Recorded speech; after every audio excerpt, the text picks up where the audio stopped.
Divine Joy प्रस्तुत करता है द्वादश दर्शनाचार्य महामंडलेश्वर स्वामी श्री काशिकानंद गिरि जी महाराज अद्वैत दर्शन के एक अनमोल रत्न।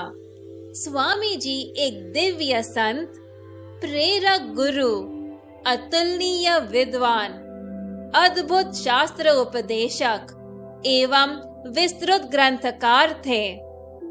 उन्हें अत्यधिक सम्मान प्राप्त हुआ, जो उनके उपाधि अनंत श्री विभूषित से सिद्ध होता है। आइए स्वामी जी के गौरवशाली जीवन को देखें। उनका जन्म 22 अगस्त 1924 को केरल के कृष्ण जन्माष्टमी के शुभ दिन पर थूटा नदी के पास केरल राज्य के करलमन्ना गांव में हुआ। वे श्री पोत्तुवत्तिल करुणाकरन एवं श्रीमती लक्ष्मी कुट्टी के सबसे छोटी संतान थे। वे कम उम्र से ही आसपास के मंदिरों में जाते थे। वहां उन्होंने संतों से तीर्थ यात्राओं की अनेक कहानियां सुनी। इससे उनके मन में ऐसे तीर्थ यात्रा करने की एक तीव्र इच्छा प्रज्वलित हुई। उन्होंने भारत की मुख्य आध्यात्मिक नगरी काशी जाने का निर्णय लिया जब वे केवल 11 वर्ष के थे। उस समय वे 8वीं कक्षा में पढ़ते थे और एक दिन जब वे पाठशाला से घर आए, उन्होंने अपना बस्ता रखा और सिर्फ 8-9 आने लिए घर से निकल पड़े। करीब 30 किलोमीटर चलने के पश्चात उन्होंने रात को एक मंदिर में शरण ली। अगले दिन वे रेल की पटरियों के समानांतर चलने लगे और कभी कभार उन्होंने रेलगाड़ी से भी यात्रा की। अत्यधिक भूख और प्रतिकूल मौसम सहते हुए वे कई दिनों तक चलते रहे। चेन्नई, मुंबई, जबलपुर से गुजरते हुए वे काशी की ओर बढ़े। केरल से काशी तक की 2000 किलोमीटर से भी अधिक की यात्रा पूर्ण करने में उन्हें लगभग 3 महीने लग गए। काशी पहुंचते ही गंगा में डुबकी लगाकर और पवित्र जल का सेवन कर उन्हें अत्यंत संतोष का अनुभव हुआ। तदनंतर उन्होंने भगवान शिव की पूजा काशी विश्वनाथ मंदिर में की। फिर उन्होंने काशी से उत्तराखंड की ओर यात्रा प्रारंभ की। पहले वे नैमिषारण्य और मिश्रिक गए। तत्पश्चात मथुरा और वृंदावन होते हुए हरिद्वार और ऋषिकेश गए। फिर वे बद्रीनाथ जाकर वापस हरिद्वार लौटे। आगे वे रावलपिंडी गए, जो उस समय भारत का हिस्सा था। वहां वे एक मंदिर में करीब 6 महीने तक रुके। वहां उन्होंने संपूर्ण भगवद गीता और विष्णु सहस्त्र नाम को पढ़ा व कंठस्थ किया। उसके बाद 1940 के आसपास वे प्रयागराज मेले में गए। फिर वे वापस काशी गए और वहां उनका यज्ञोपवीत संस्कार हुआ। आगे दक्षिण भारत की ओर उनकी यात्रा ने मोड़ लिया। मैसूर में श्री स्वामी से उनकी भेंट हुई और वहां लगभग 6 महीनों तक उनकी सेवा की। फिर उन्हें श्री विद्या की मंत्र दीक्षा प्राप्त हुई। तत्पश्चात वे कर्नाटक में मुकाम्बिका मंदिर के पास कुडचाद्री के पहाड़ी पर गए। लगभग 6 महीने अकेले उन्होंने पहाड़ियों पर निरंतर तपस्या की। एक बार तेज बारिश और भूख के मारे वे इतने बीमार पड़ गए कि उन्हें लगा वे जीवित नहीं बचेंगे। तब पूरी श्रद्धा से उन्होंने देवी को समर्पण किया और अचेत हो गए। जब उनकी आंखें खुली, उन्होंने अपने आप को मुकाम्बिका मंदिर में पाया। वहां उन्हें श्री मुकाम्बिका देवी का साक्षात्कार हुआ। देवी के ज्योतिर्मय और दिव्य दर्शन पाकर वे धन्य हो गए। यह उनके जीवन में परिवर्तन का एक विशेष मोड़ था। वे ज्ञान प्राप्ति के हेतु हरिद्वार वापस गए। वहां वे कभी किसी मंदिर के आंगन में या किसी पेड़ के नीचे रात गुजारते थे। फिर एक महात्मा ने अपनी कुटिया में उन्हें शरण दी और बस्ती राम संस्कृत विद्यालय में उन्होंने संस्कृत की पढ़ाई शुरू की। वे जो भी पढ़ते उनकी मस्तिष्क में अंकित हो जाता था। फिर वे ऋषिकेश के श्री पंजाब सिंध क्षेत्र साधु महाविद्यालय गए। वहां से पढ़कर उन्होंने संस्कृत व्याकरण में प्रभुत्व प्राप्त किया। उन्होंने नंगे पैर तीर्थ यात्राएं जारी रखी और वे बद्रीनाथ, केदारनाथ आदि दोबारा गए। कालांतर में उन्होंने वैष्णव देवी मंदिर और कैलाश मानसरोवर की भी यात्राएं की। 1950 के प्रारंभ में वे शास्त्र पढ़ने हेतु काशी लौटे और प्रसिद्ध दक्षिणामूर्ति मठ के निवासी छात्र बन गए। तत्पश्चात उनके गुरु दक्षिणामूर्ति मठ के स्वामी श्री नरसिंह गिरि जी महाराज ने उन्हें संन्यास की दीक्षा दी और स्वामी श्री काशिकानंद गिरी का नाम प्रदान किया। काशी ज्ञान की नगरी होने से उनके नाम का तात्पर्य है कि वे परम ज्ञानी एवं सदैव आनंदमय हैं। आगे की शिक्षा उन्होंने काशी के संपूर्णानंद संस्कृत विश्वविद्यालय से की। उन दिनों बिजली न होने के कारण वे दिए की रोशनी में पढ़ाई करते थे। एक बार न्याय शास्त्र पढ़ते समय उन्हें एक अध्याय में गलती दिखाई दी। उन्होंने सुधार का प्रस्ताव रखा, किंतु उन्हें बहुत प्रतिरोध का सामना करना पड़ा। अंततः उनका अनुरोध प्रमाणित करने के लिए मूल हस्तलिखित पुस्तक मंगवाई गई और वे सही साबित हुए। विद्यार्थी होते हुए भी उनकी समझ यथार्थ थी और वे अपने तर्क को दृढ़ता से कहने का साहस रखते थे। स्वामी जी की अलौकिक ग्रहण शक्ति एवं असाधारण बुद्धिमत्ता के कारण उन्होंने पढ़ने के साथ साथ कई श्लोक रचे और ग्रंथ भी लिखे। बाद में उनका लिखा हुआ ग्रंथ सामान्य लक्षणा न्याय आचार्य के पाठ्यक्रम में उसी विश्वविद्यालय में सम्मिलित किया गया था। न्याय शास्त्र की परीक्षा के दौरान उन्होंने सभी प्रश्नों का संस्कृत श्लोकों के माध्यम से उत्तर दिया, जिनकी रचना उन्होंने केवल 2 घंटे में की। उनके उत्तर पुस्तिका को साहित्य की दृष्टि से आश्चर्यजनक माना गया और विश्वविद्यालय में उसे फ्रेम किया गया।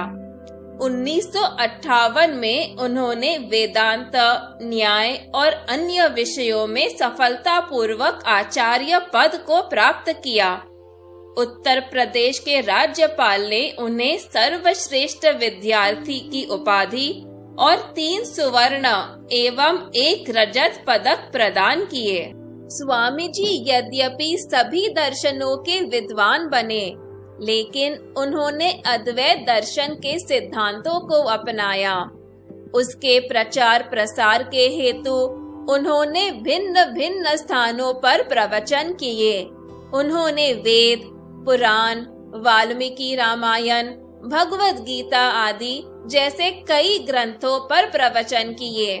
वे एकाग्र चित्त से स्थिर आसन में बैठकर 3 से 4 घंटों तक बिना किसी विराम के प्रवचन करते थे। उनके सटीक और सरल व्याख्या सुनने लोग दूर दूर से आते थे। हॉल पूरा भर जाता और श्रोता पूरी तरह से मंत्र मुग्ध हो जाते थे। स्वामी जी को परमहंस परिव्राजकाचार्य से संबोधित किया जाता। अन्य शब्दों में एक परम ज्ञानी जिन्होंने जनहित में अनगणित प्रवचन दिए। 1960 के प्रारंभ में स्वामी जी को मुंबई में संन्यास आश्रम विरले पार्ले के अध्यक्ष ने प्रवचन करने का निमंत्रण दिया। वे मुंबई के विभिन्न आश्रमों में प्रवचन देने लगे। उनके प्रभावशाली उपदेशों को नियमित रूप से सुनने हेतु कुछ लोगों ने मुंबई में आश्रम स्थापित करने के लिए उन्हें संसाधनों की पेशकश की, परंतु उन्होंने इनको अस्वीकार किया क्योंकि वे किसी भी प्रकार का उपकार नहीं चाहते थे। उन्होंने अपने सिद्धांतों से कभी कोई समझौता नहीं किया। उनके प्रवचनों का सिलसिला जारी रहा और उन्होंने विशेषतः भागवत सप्ताह मुंबई, कोलकाता, अमृतसर, अहमदाबाद और भारत के अन्य विभिन्न स्थानों पर किए। श्रीमद् भागवत पुराण कंठस्थ होने से वे एकमात्र ऐसे थे जो प्रत्येक श्लोक गाते और साथ ही भगवान की लीलाओं का सुंदर वर्णन करते। उनके प्रवचन ज्ञान और भक्ति के अनोखे मिश्रण को दर्शाते थे जो विद्वानों में दुर्लभता से देखने को मिलता है। इन प्रवचनों से प्राप्त हुई दक्षिणा से उन्होंने ऐसे जगह पर आश्रम स्थापित करने का निश्चय किया जहां आध्यात्मिक शिक्षा अनुपलब्ध थी। 1963 के अंत में उन्होंने पश्चिम कांदिवली में आनंदवन नामक आश्रम की स्थापना की। प्रकृति के बीच वे आनंदित रहते, इसलिए उन्होंने आश्रम की हरियाली बनाई रखी। फिर आश्रम के प्रांगण में मंदिर का निर्माण हुआ। सारे देवी देवताओं की मूर्तियां स्वामी जी द्वारा रचित चित्रों के अनुसार नकाशित हुए। स्वामी जी ने आनंदवन आश्रम में 4 दिवसीय वार्षिक ज्ञान यज्ञ की शुरुआत की, जो आज तक जारी है। देश भर के महान संतों को इस आयोजन में प्रवचन देने हेतु आमंत्रित किया जाता है। भारी संख्या में लोग ज्ञान का लाभ प्राप्त करने आते हैं। पहले दिन का प्रवचन कर्म को, दूसरे दिन भक्ति उपासना को और तीसरे दिन ज्ञान को समर्पित होता है। अंतिम दिन त्रिदिवसीय भाषण सार को संक्षिप्त में प्रस्तुत किया जाता है और साथ ही सभी के लिए भंडारा प्रसाद का भी आयोजन होता है। स्वामी जी के उपस्थिति में भोजन कभी कम नहीं पड़ता, चाहे कितने भी लोग प्रसाद ग्रहण करें।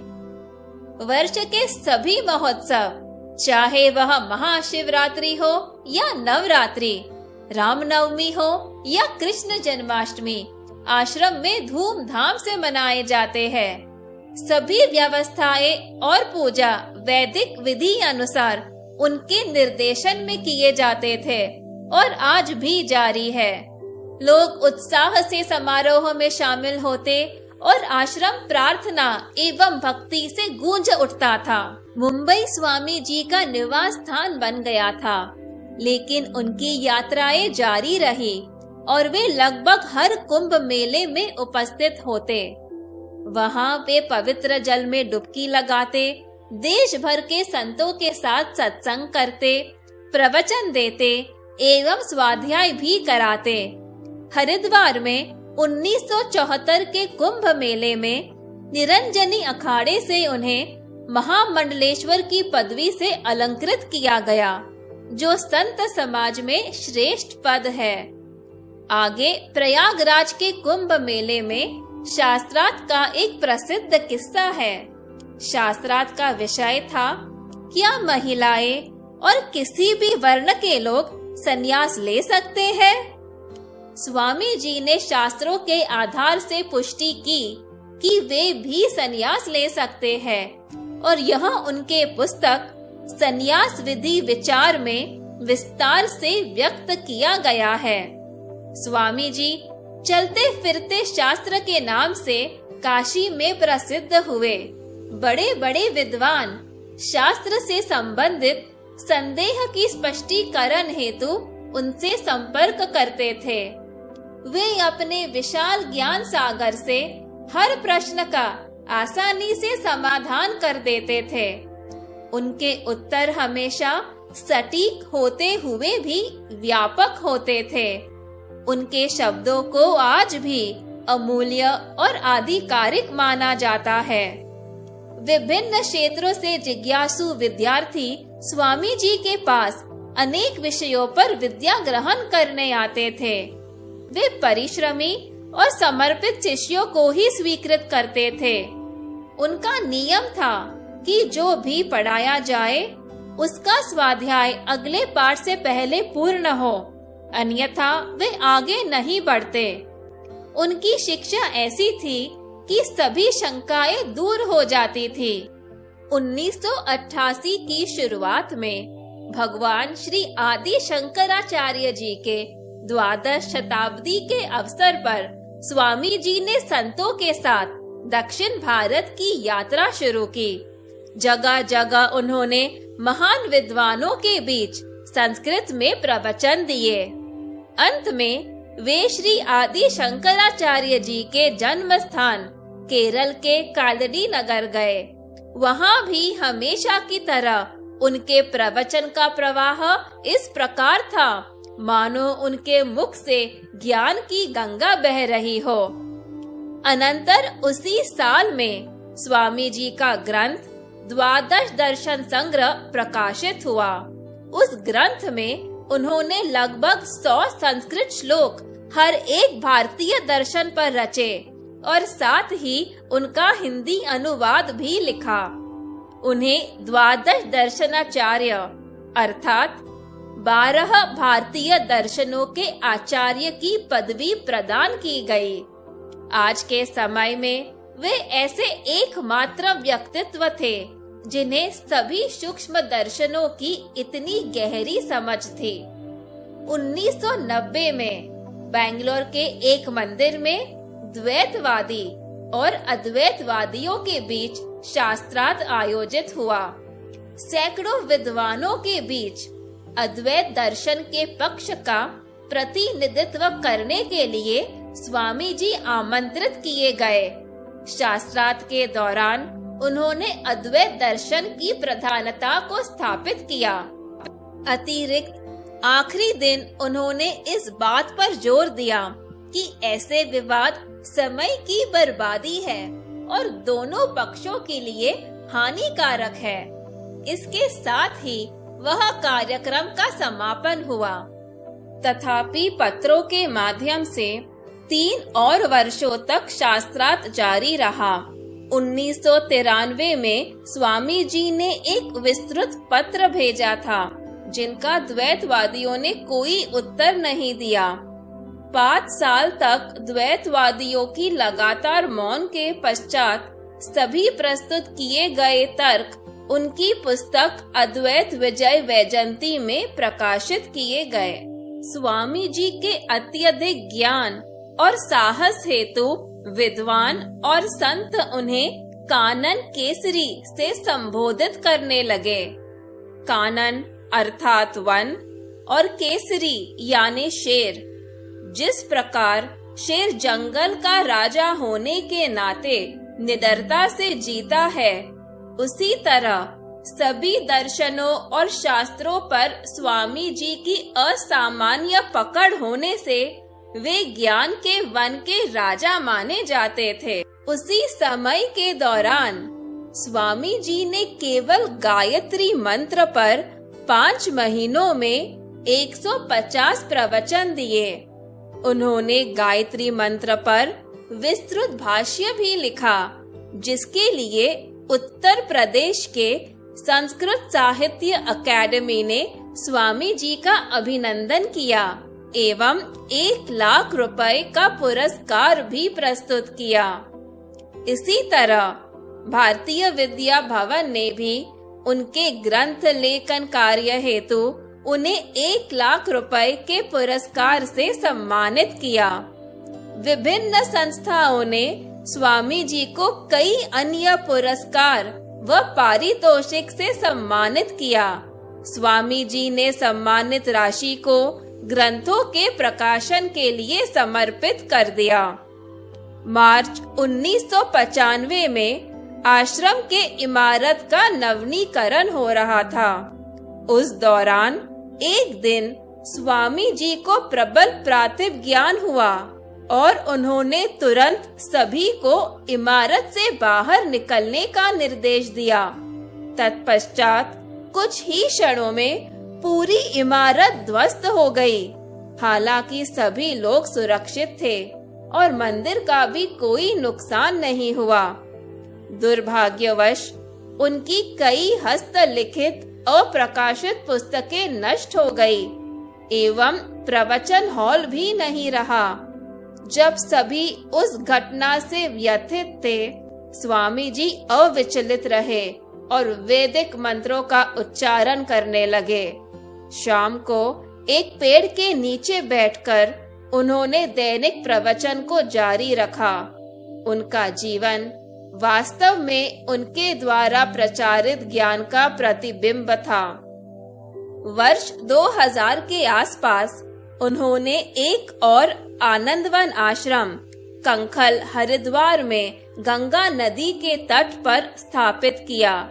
वहां पर भी तत्पश्चात एक मंदिर का निर्माण किया गया, जिसमें अद्वितीय पंचकोशातीत परब्रह्म शिवलिंग तथा अन्य अनेक देवी देवताओं की मूर्तियां स्थापित की गई। कुछ साल बाद हर्पीस से पीड़ित होने के बावजूद उनका लेखन जारी रहा। उनके स्वास्थ्य के लिए चिंतित एक शिष्य ने उनसे पूछा, आप आराम करने के बजाय अभी भी क्यों लिख रहे हैं? उन्होंने उत्तर दिया, हर्पीस मेरी पीठ और पेट में है, तो हाथ क्यों अपना काम रोके? जिसे सुनकर शिष्य स्तब्ध रह गया। अपने मन पर नियंत्रण होने से वे शारीरिक पीड़ा से परे थे। 2003 में उन्होंने उपनिषद संग्रह नामक ग्रंथ में 108 उपनिषदों का संक्षिप्त विवरण लिखा, जिसे 3 खंडों में संकलित किया गया था। स्वामी जी को केवल संपादक का श्रेय देते हुए एक प्रकाशक ने चतुराई से उनके लेखन का श्रेय छीन लिया। फिर भी उन्होंने कोई भी कार्रवाई करने से इनकार कर दिया, क्योंकि उनका मानना था कि जब तक ज्ञान जनता तक पहुंचकर उन्हें समृद्ध कर रहा है, उनका उद्देश्य पूरा होता है।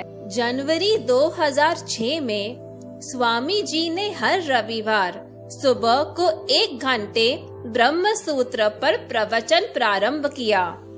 प्रथम सूत्र, जो केवल 4 शब्दों का है, उस पर संपूर्ण व्याख्या करने में कुल 90 रविवार लगे।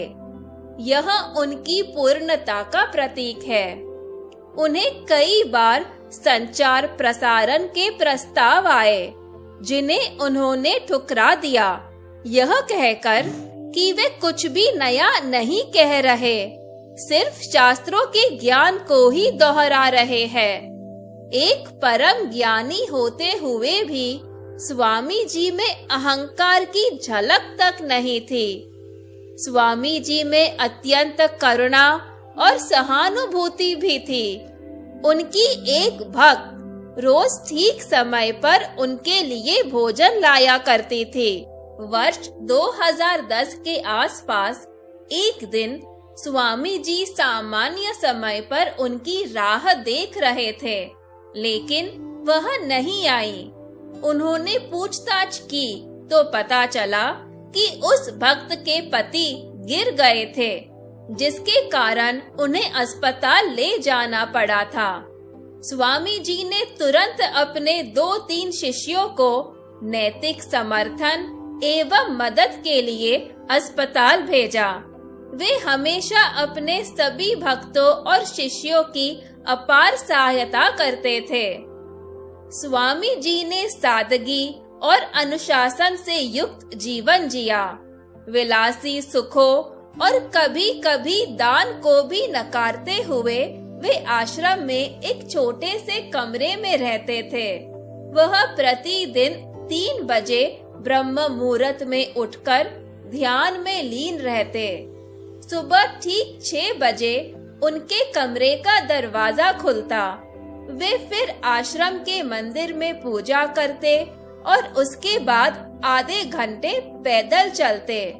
7:30 से 8 बजे वे समाचार पत्र को पढ़ते और फिर नाश्ता करते।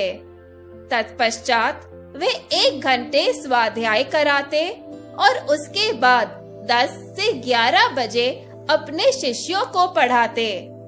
अनंतर वे लिखने में व्यस्त हो जाते और फिर 11:30 बजे दोपहर का भोजन करते।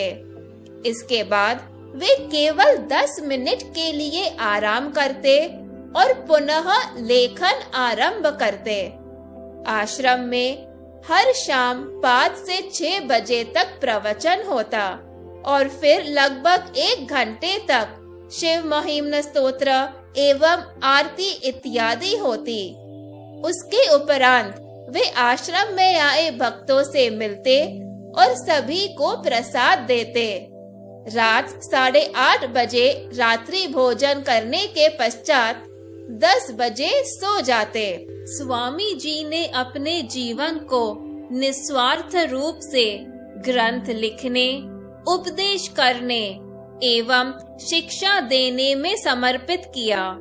वे वास्तव में एक ऐसे ग्रंथकार थे जिनके ग्रंथ पाठकों के लिए शास्त्रों के खजाने खोल देते।